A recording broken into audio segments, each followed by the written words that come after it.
quien rompe el poder del pecado. Su amor es fuerte y poderoso, el Rey de gloria, el Rey de majestad.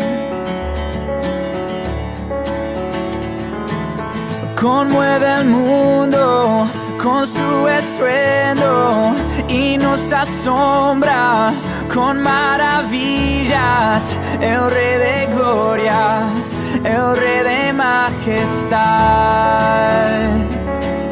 Gracias sublime es, perfecto es tu amor.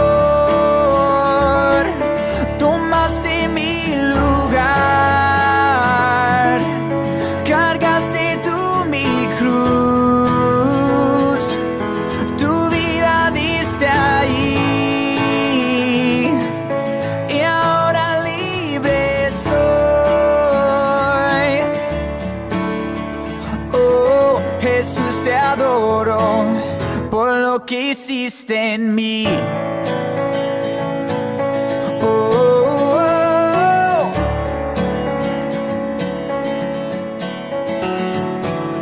Pusiste en orden todo el caos, nos adoptaste como tus hijos, el Rey de gloria, el Rey de majestad.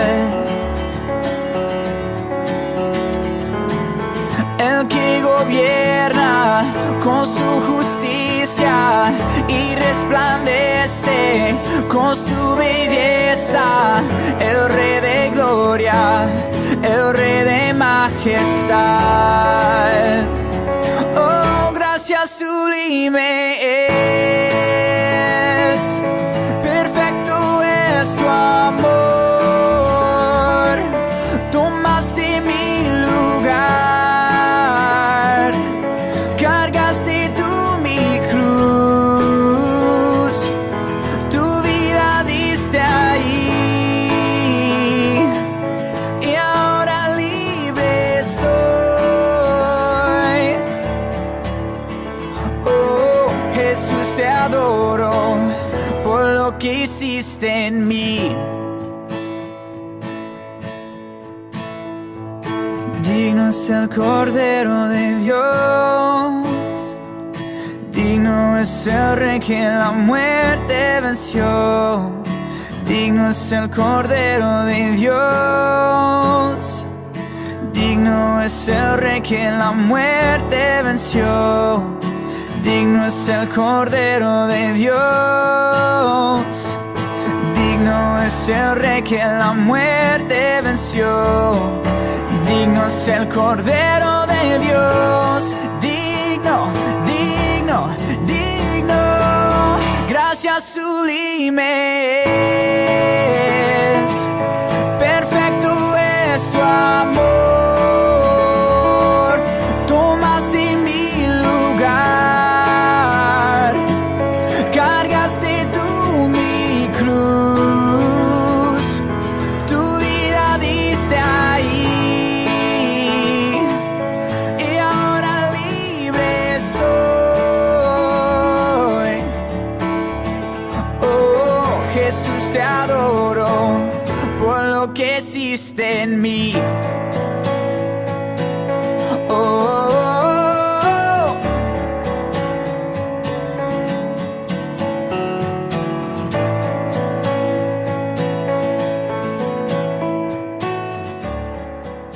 buenas tardes, Dios les bendiga. Qué bueno es que podamos volver a vernos por este medio y compartir un tiempo juntos. Antes de compartirles la palabra, quería comentarles que seguimos orando por el pastor Ricardo de León. Él sigue internado. Esta semana le pudieron hacer varios estudios.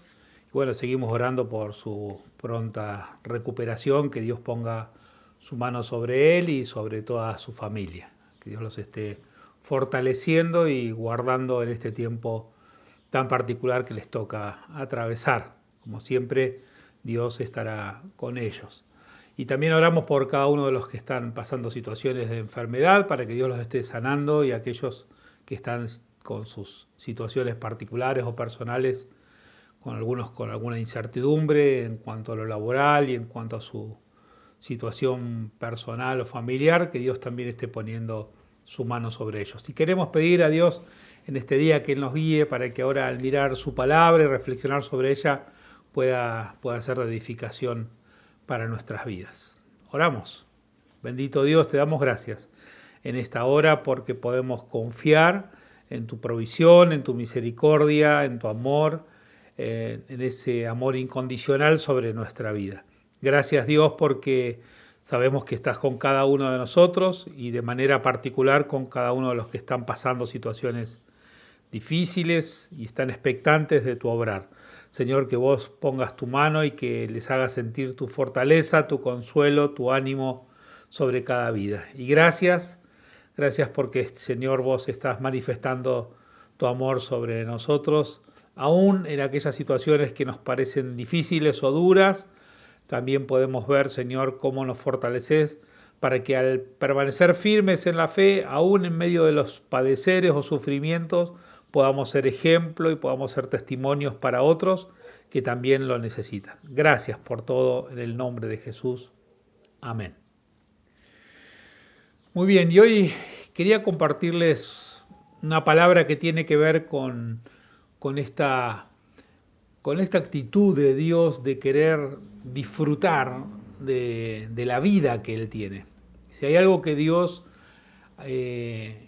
tiene es que Él es capaz de disfrutar de la vida que Él derrama y la vida que Él da y de la vida que Él tiene. Él es la vida, Él es el dador de la vida y por lo tanto también Dios disfruta de la vida.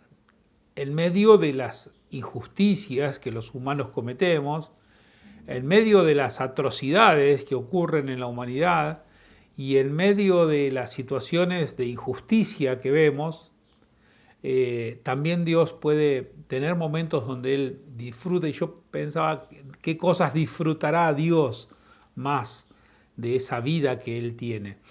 Y una de las cosas que me di cuenta que Dios disfruta al leer su palabra y al ver lo que Él enseña es que Dios disfruta al derramar su gracia. Una de las cosas que Dios más disfruta es cuando Él puede derramar su gracia sobre sus hijos, derramar su gracia sobre cada uno de nosotros, sobre tu vida, sobre mi vida. Cuando Dios puede poner su gracia a nosotros, Él disfruta porque darnos de su gracia es como darnos un regalo. Es como que Dios disfruta al darnos el regalo de su gracia, y esa gracia muchas veces viene manifestada de distintas maneras, ¿no? Hay una multiplicidad de manifestaciones de la gracia de Dios, la multiforme gracia de Dios. Dios que se expresa de muchas maneras y se manifiesta de muchas maneras para mostrarnos su gracia, y esa gracia es como un regalo. De hecho es un regalo de Dios hacia nuestra vida. Entonces Dios no espera un día especial para hacernos un regalo, sino al contrario, Él nos hace un regalo y al hacernos ese regalo, ese día se convierte en especial.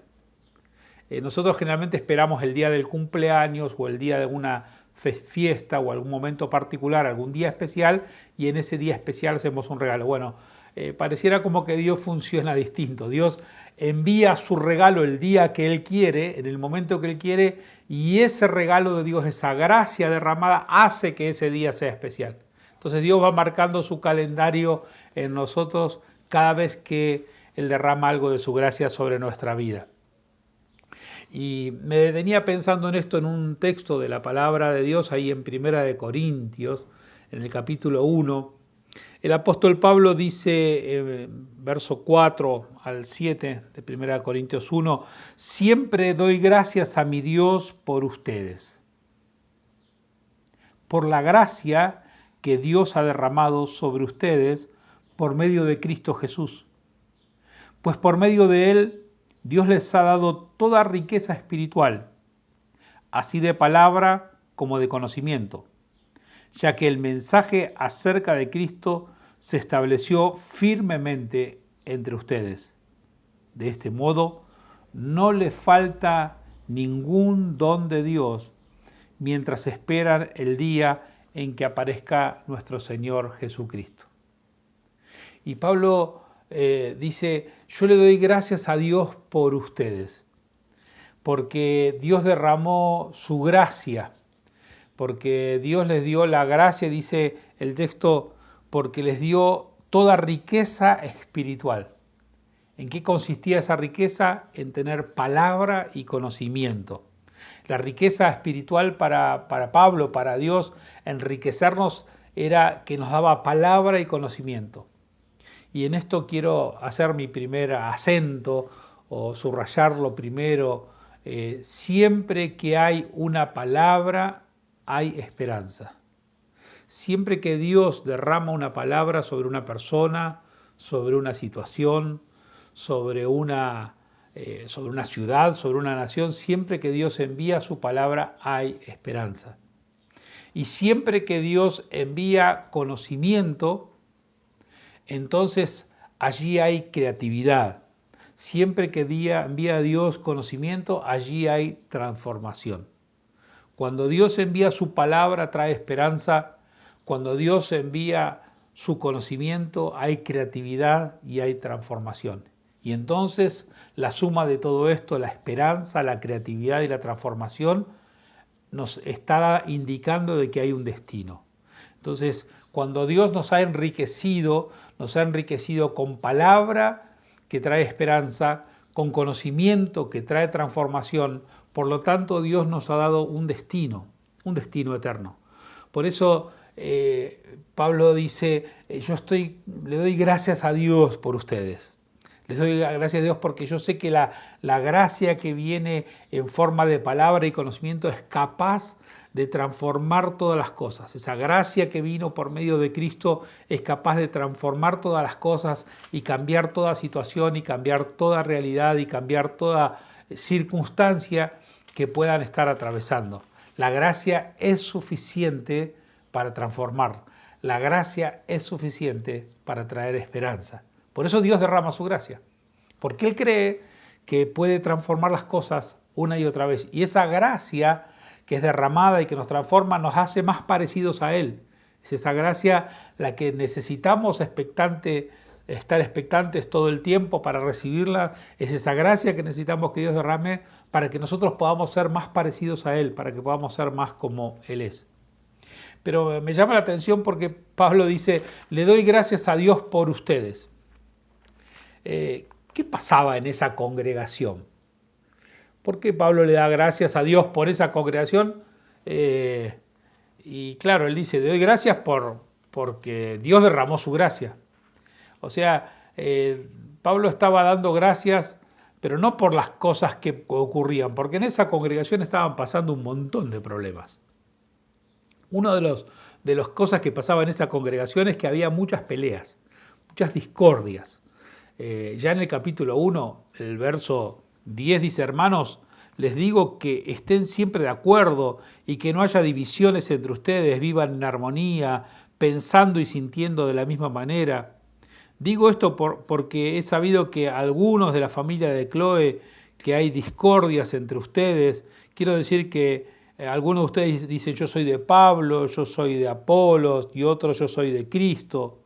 Y entonces él dice, yo le doy gracias a Dios, pero sé lo que está pasando. Sé que entre ustedes hay algunas divisiones, algunos piensan esto, yo soy de esto, yo soy del otro, yo soy de aquello. Como que había diferencias, divisiones, pleitos, discordias. Estaba ocurriendo eso y no era algo que le agradaba ni a Dios ni a Pablo. También estaba pasando en esa congregación que la cultura de ese momento, la mayoría de los que eran convertidos en Corinto venían de una cultura pagana y la cultura estaba afectando todavía la vida de la iglesia, aunque ellos habían sido llamados a vivir para Dios y Dios les había llamado a una vida de santidad, todavía estaban afectados por el pensamiento de la cultura, particularmente por la pornografía, por la porneia, todos los actos o la vida sensual o sexual, o sea, la vida sensual que los llevaba a una mala práctica en su vida sexual, de tener relaciones extramatrimoniales o tener relaciones prematrimoniales. todas esas prácticas de la pornografía, de la fornicación, como lo dice el texto claramente, en 1 Corintios habla acerca de la fornicación como un pecado contra sí mismo, y él dice, esto les está afectando, tanto les estaba afectando que uno de los líderes de esa congregación tenía como mujer a la esposa o a la mujer de su padre, a su madrastra. Él estaba viviendo ahora y teniendo una relación de vida y de convivencia con la madrastra. Y sin embargo, a pesar de esa fornicación, digamos, abierta y de que todo el mundo la conocía, sin embargo, él seguía desarrollando su función de liderazgo. O sea, hasta dónde estaba cegado, hasta dónde estaban cegadas aún esa comunidad que viviendo en fornicación aún aspiraba al liderazgo y desarrollaba el liderazgo. Y lo veían como algo bueno, y bueno, es la cultura, es el tiempo, es la época. Estaban afectados por el pensamiento dominante de su cultura, que era darle rienda suelta a los placeres sexuales, y sin embargo consideraban que eso no les condicionaba para ocupar su lugar de liderazgo, aún un liderazgo que pretendían ser espiritual. También esa congregación tenía otros problemas, que algunos que tenían un buen pasar económico se creían que eran mejores que los demás por haber tenido cierto nivel económico o cierto desarrollo en su economía, se consideraban superiores, como que tenían un mérito especial por haber tenido riquezas y entonces ellos se consideraban superiores a los demás, ¿no? Como que el mérito de ellos por haber tenido riquezas les colocaba en una situación de superioridad sobre los demás. O lo que pasaba también es que algunos que tenían ciertos dones espirituales, que Dios le había dado ciertos dones espirituales, creían que al tener determinado don eran mejores que otros. O sea que los dones espirituales los hacían mejores, como que tener un don les daba una calificación y entonces ahora como yo tengo este don o como yo tengo este llamado, como tengo este ministerio, ahora yo me siento en superioridad, ya no tengo que responder a nadie, ya no tengo que dar cuenta de nada, yo puedo hacer lo que quiero porque como yo tengo este don, yo me puedo manejar de la manera que yo quiero. Se consideraban que el tener dones, gracia de Dios, los dones son gracia, una gracia sobrenatural o una capacidad sobrenatural que Dios nos da para desarrollar una tarea, esos dones que venían de parte de Dios, las personas pensaban que los calificaban como personas superiores y entonces hacían un uso del don de manera desordenada y ponían el don por delante del carácter de Cristo. El don por delante del carácter. Se exaltaba más el uso del don que el desarrollo del carácter cristiano. Sin embargo, Pablo dice, le doy gracias a Dios por ustedes. ¿Y por qué entonces pone el énfasis en darle gracias a Dios a pesar de que pasaba todo esto, ¿no? De que algunos se creían mejores, de que había pleitos, de que había algunas cuestiones en su vida de inmoralidad sexual, que había cuestiones de superioridad por la riqueza, había cuestiones de pleitos por el uso de los dones. ¿Por qué da gracias? Dice, doy gracias a Dios porque la gracia de Dios ha sido derramada sobre ustedes. Porque Pablo pone su expectativa en que la gracia de Dios era suficiente para transformar la vida de cada uno de ellos. Entonces Pablo dice, yo le doy gracias a Dios porque Dios les dio una gracia que es palabra y conocimiento, una gracia que los va a llevar al arrepentimiento, una gracia que los va a llevar a reconocer la necesidad de buscar a Dios, una gracia que los va a llevar a calmar esas divisiones o a cancelar esas divisiones y a llegar a un acuerdo. Esa gracia que les va a ayudar a tener una vida de santidad. Esa gracia que les va a ayudar a reconocerse como hermanos sin creerse nadie superior.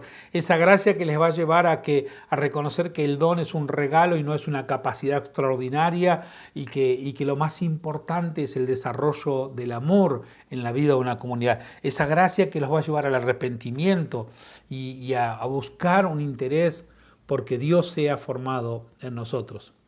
La gracia la gracia que había sido derramada, esa gracia que los había enriquecido, dice, ya están enriquecidos de todas las cosas. Él veía la riqueza, él le daba gracias a Dios porque veía que la iglesia había sido enriquecida con esa gracia de la palabra y del conocimiento para poder hacer su voluntad, sin arrogancia, sin vanidad, sin creerse superiores.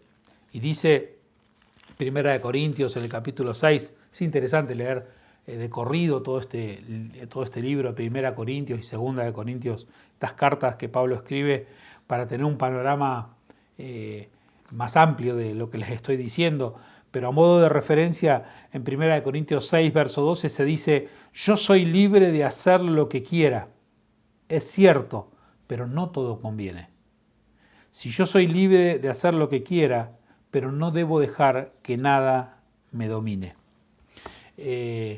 La gracia recibida de parte de Dios no es un cheque en blanco para hacer lo que quiera. Claro, Dios me dio libertad para tomar decisiones, pero lo que dice el texto es que yo soy libre, pero no debo hacer lo que no me conviene. Si hay cosas que no me convienen, no las debo practicar. Y si hay cosas que me dominan, tengo que dejar de hacerlas. O sea, puedo hacer lo que quiero, pero mientras no sea algo que sea inconveniente para mi vida y para mi desarrollo y el desarrollo del carácter de Dios en mi vida, y cuando sea algo que no me esté dominando. Cuando yo veo que alguna conducta me domina o que algún hábito me domina y no me permite hacer la voluntad de Dios, o que veo que algo empieza a generar cosas en mí que hacen daño a mi vida y a los demás, esas cosas no son buenas. Por eso la acción de la gracia se va a hacer visible en una vida de santidad.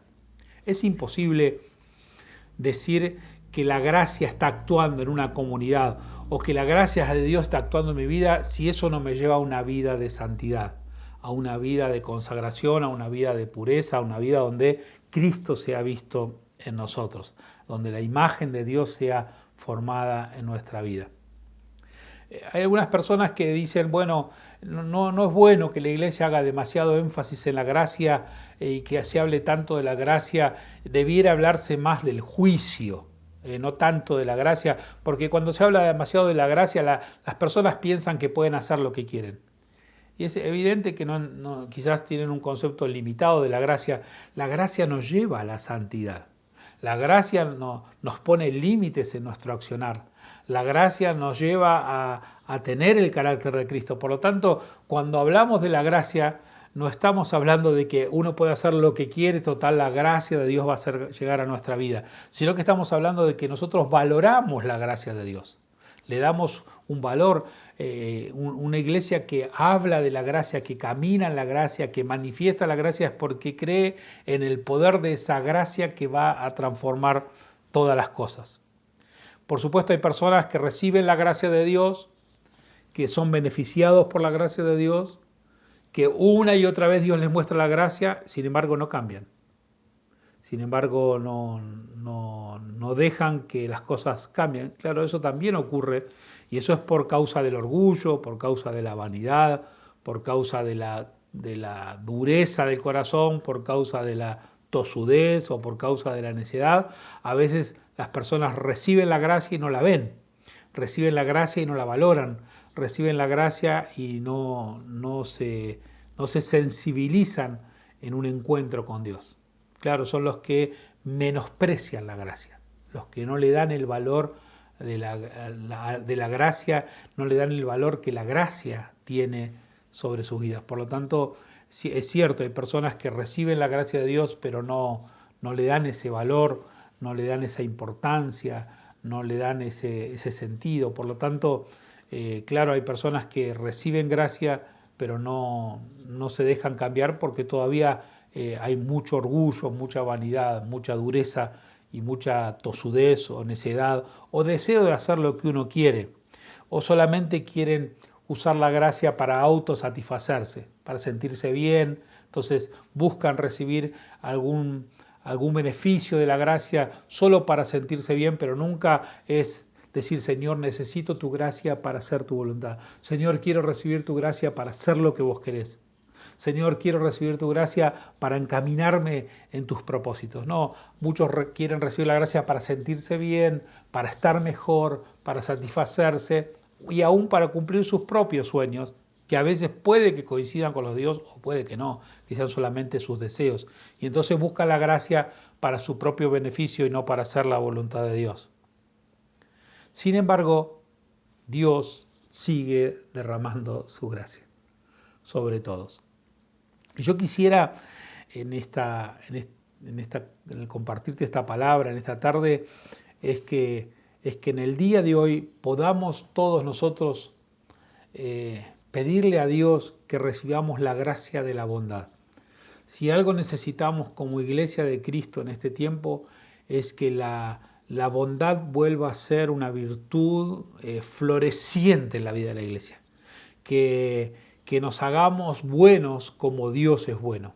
Que la bondad vuelva a ser un valor importante en nuestras acciones. Que nuestras acciones no estén movidas por nuestros intereses, que nuestras acciones no estén movidas por nuestros deseos, que nuestras acciones no estén motivadas por nuestros sueños, sino que las acciones estén envueltas o estén llenas de bondad. Que volvamos a ser motorizados por la bondad de Dios, hacer el bien al otro. Como decía un dicho antiguo, hacer el bien sin mirar a quién. Hacer el bien a los demás. Y disfrutar haciendo lo bueno. Y uno dice, ¿por qué haces esto que es bueno? Porque me gusta hacerlo. Porque me gusta la bondad, porque valoro la bondad, porque quiero ser bondadoso y disfruto ser bondadoso. Dios disfruta ser bondadoso. Debemos disfrutar otra vez de esta bondad en nuestra vida. Que ser bondadosos, que ser bueno, que hacer lo bueno sea un motor en nosotros. No solo ser buenos con los que se lo merecen, es fácil ser buenos con el que se lo merece, sino ser buenos con todos, aún con el que no se lo merece. Dice la palabra que Dios hace salir el sol sobre justos e injustos, que Dios hace salir el sol sobre todas las personas, sobre justos y pecadores, que Dios pone su gracia sobre todas las personas. Por lo tanto, Dios muestra su gran bondad y su gran misericordia aún con quienes no lo merecen. Mostrar la bondad de Dios a todos, aún a aquellos que consideramos que no califican para recibirla. Darles una nueva oportunidad al que no califica. Viste, como aquel que rindió mal un examen y no califica, pero digo, le voy a dar otra oportunidad para que ahora pueda calificar, para que ahora pueda ser aprobado. Quizás vos desaprobaste ya varios exámenes, quizás no te fue bien en algunas pruebas que Dios te hizo pasar o que las circunstancias que te tocaron en la vida te hicieron atravesar y no saliste muy bien calificado. Quizás Dios te dé ahora una nueva oportunidad en su bondad. Dios te da la oportunidad para que puedas ser calificado. Calificado como un hombre de Dios, como una mujer de Dios que no tiene de qué avergonzarse. Una persona que Dios vuelve a derramar su misericordia para que califique y se le pueda decir, este verdaderamente es un hijo de Dios. Dios muestra su bondad aún con aquellos que no van a ser agradecidos. Y nosotros debiéramos también ser bondadosos con los que son agradecidos y con los que no. Cuando el Señor tuvo que sanar a los leprosos, dice el texto que Él sanó a 10 leprosos, pero solo uno volvió a dar gracias. Los sanó a todos, sabiendo que no todos iban a ser agradecidos. Solo uno volvió y dio gracias y honró a Dios. Y el resto recibió la gracia de la sanidad y siguió su camino y no fue agradecido. Bueno, va a pasar en la vida que algunas personas nosotros vamos a manifestarles su bondad y no van a ser agradecidos y no van a reconocerlo. Sin embargo, eso no debe invalidarnos en nuestra acción bondadosa. Nosotros tenemos que ser buenos con todos, aun cuando no sean agradecidos y aun cuando sepamos que algunos no lo van a agradecer. Dice la palabra que Dios muestra su bondad en que dio su vida por nosotros cuando todavía nosotros éramos pecadores. Dios muestra su amor y su bondad en que dio la vida a Él cuando nosotros no habíamos cambiado, cuando nosotros todavía éramos injustos y cuando todavía éramos pecadores. Y sin embargo Dios mostró su bondad y Dios mostró su misericordia. Dios mostró su bondad cuando lo estaban crucificando, ¿te acordás? estaba en el momento de mayor dolor y de mayor injusticia, porque no era justo lo que le estaba pasando. Él no había hecho nada malo, no había cometido ningún pecado. Él no estaba haciendo nada de lo que por lo cual se lo acusaba. Era un juicio injusto, era una situación injusta y además era una situación dolorosa. Estaba en la cruz, estaba siendo crucificado y encima estaba siendo maldecido por todos, con una actitud de odio, de enojo. Estaba el mismo infierno desatado sobre su propia vida y la gente manifestada contra él, hasta disfrutando de su dolor. Y en ese momento de extrema injusticia sobre él y de extremo dolor sobre su propia vida, ¿qué emana del corazón de Jesús? La bondad.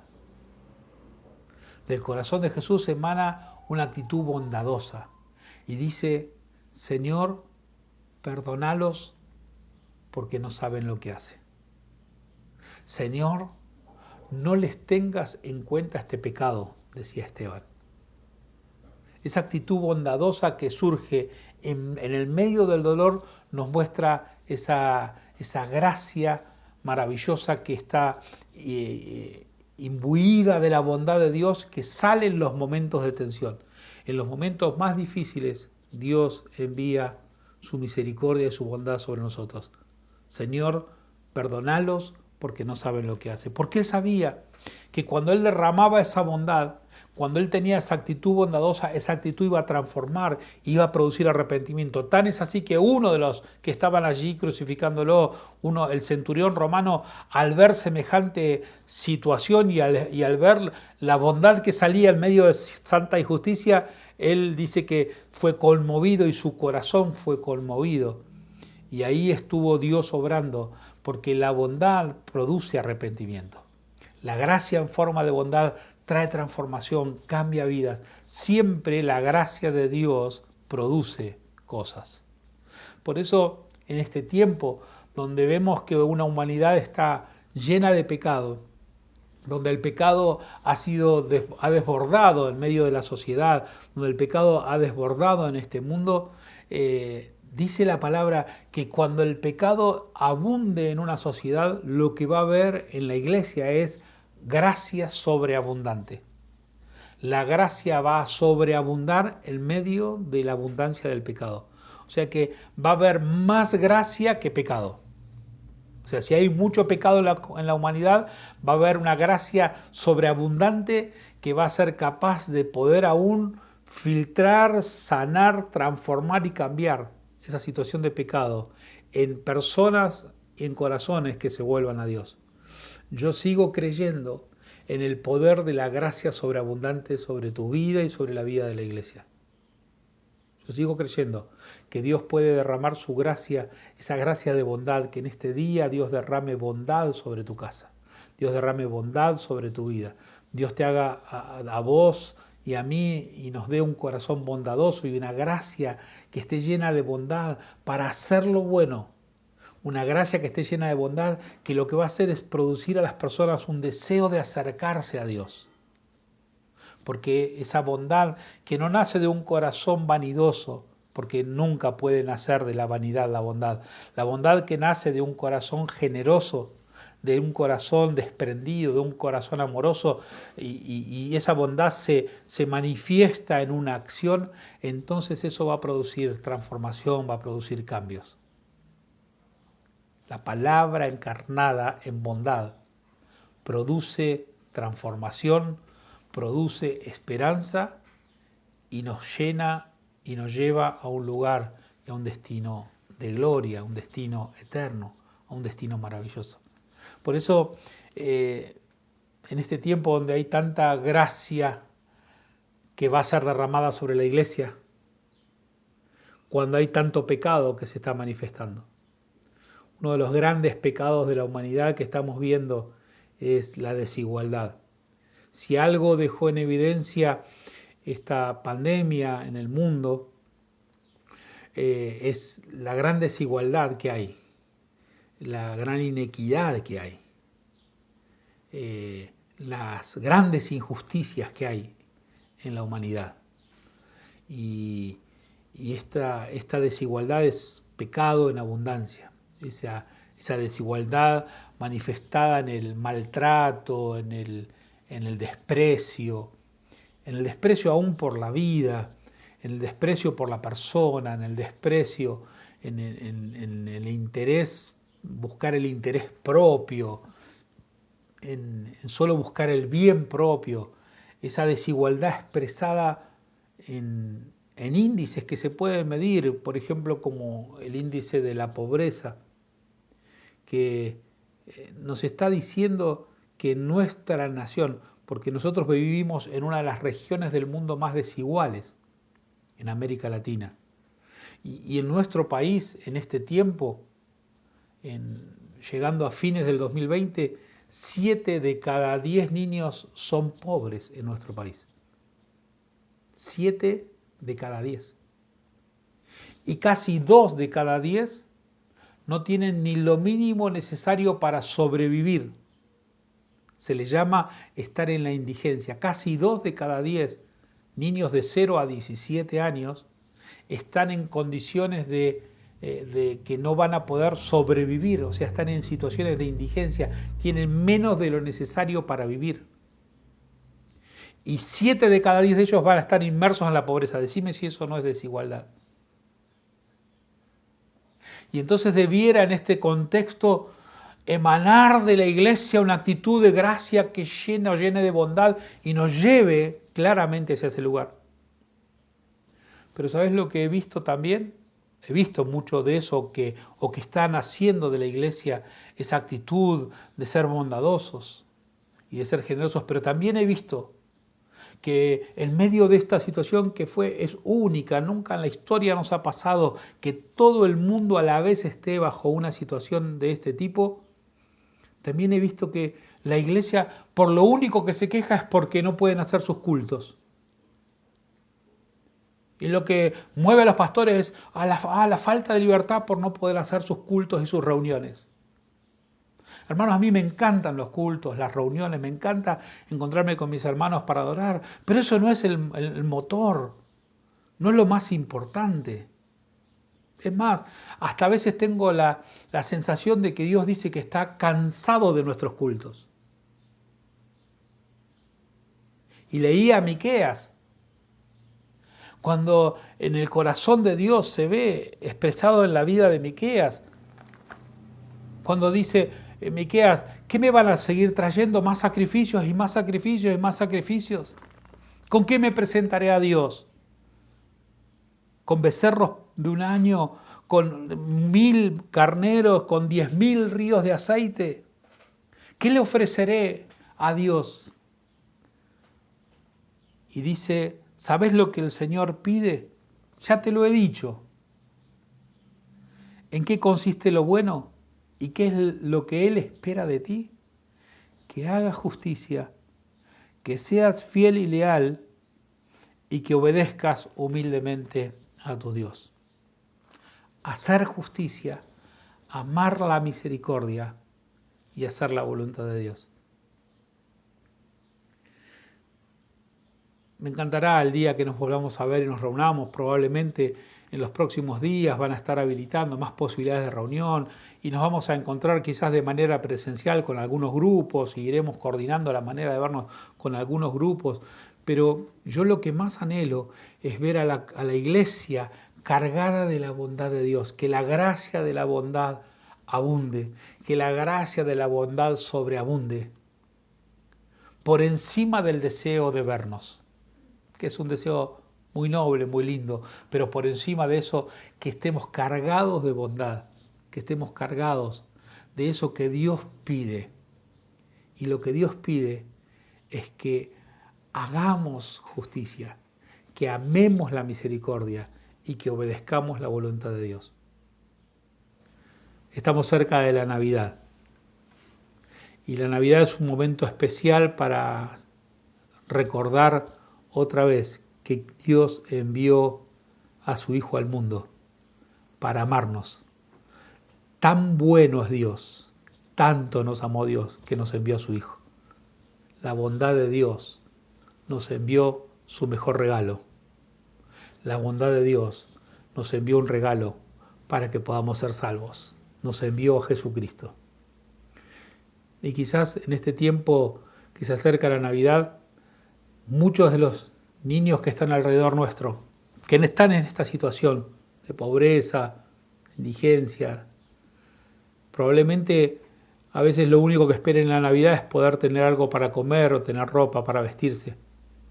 Y casi ya se olvidan de tener, ni siquiera piensan ni sueñan en tener un juguete, porque apenas lo único que espera es tener comida. Pero ¿no te parece muy bueno que en esta Navidad cada uno de los niños pueda tener un juguete? Que le podamos regalar algo con lo cual pueda disfrutar, volver a divertirse, volver a entretenerse, y que pueda volver a ser un niño y deje de tener la preocupación de un adulto, de la comida, de la ropa, y pueda volver a tener ese lugar de ser un niño que solo pueda disfrutar en jugar y en usar la imaginación para divertirse.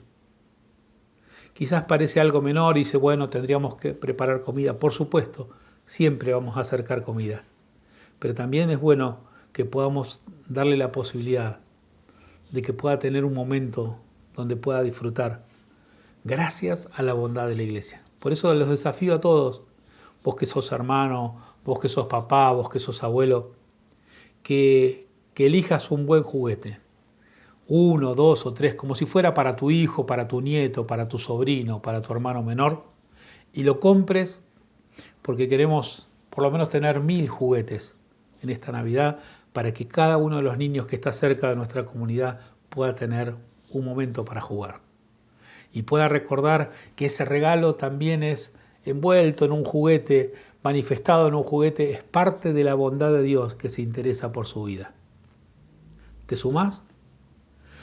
Cada uno pudiendo comprar 1, 2 o 3 juguetes. No darle el juguete que solamente está, aunque puedas sumarlo si está en buenas condiciones, pero yo te animo a algo más, a que puedas elegir y comprar un buen juguete, como si fuera para tu hijo, para tu nieto, y que lo podamos dar. Y cada uno de esos niños que están cerca nuestro puede decir, en esta Navidad Dios ha sido bueno conmigo y Dios se acordó de mí.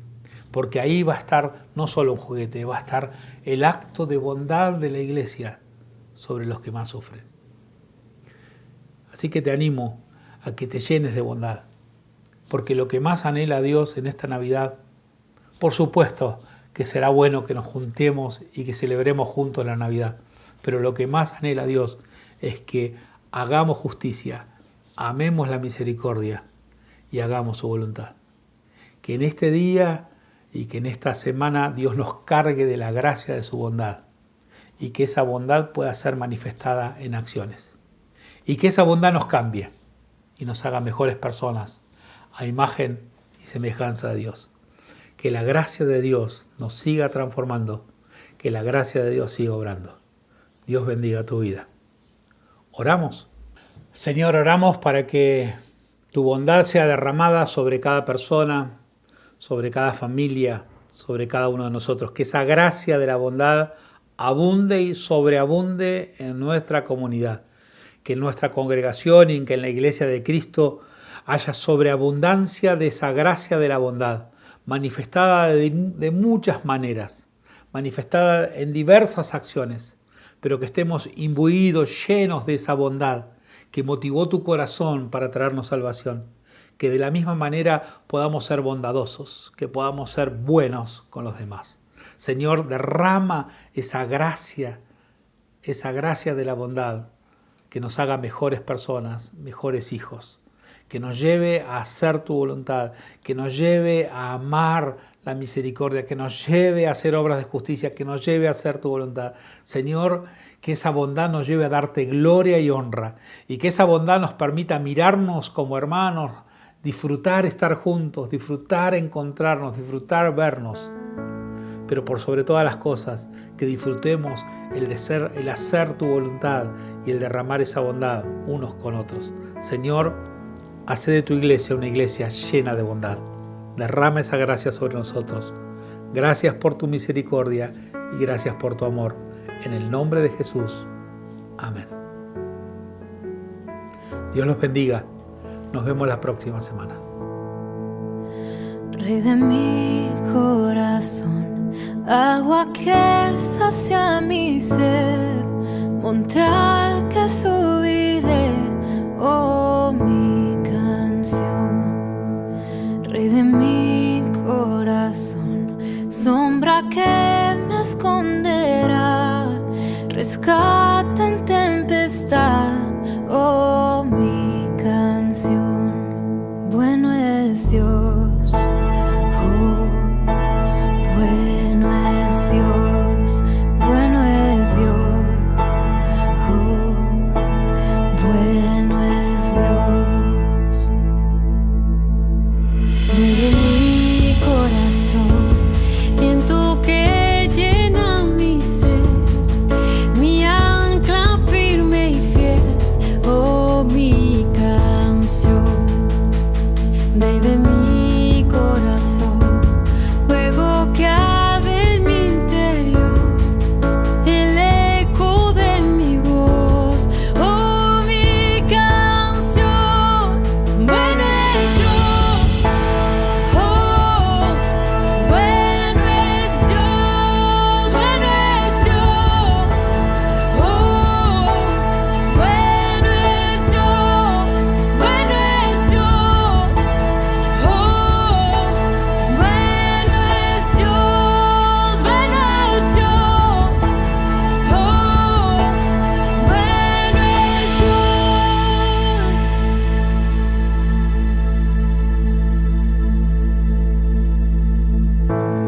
Tú no me fallarás, tú nunca me fallarás.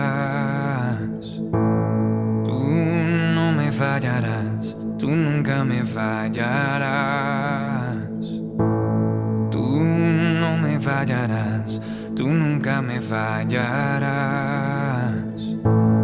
Tú no me fallarás, tú nunca me fallarás.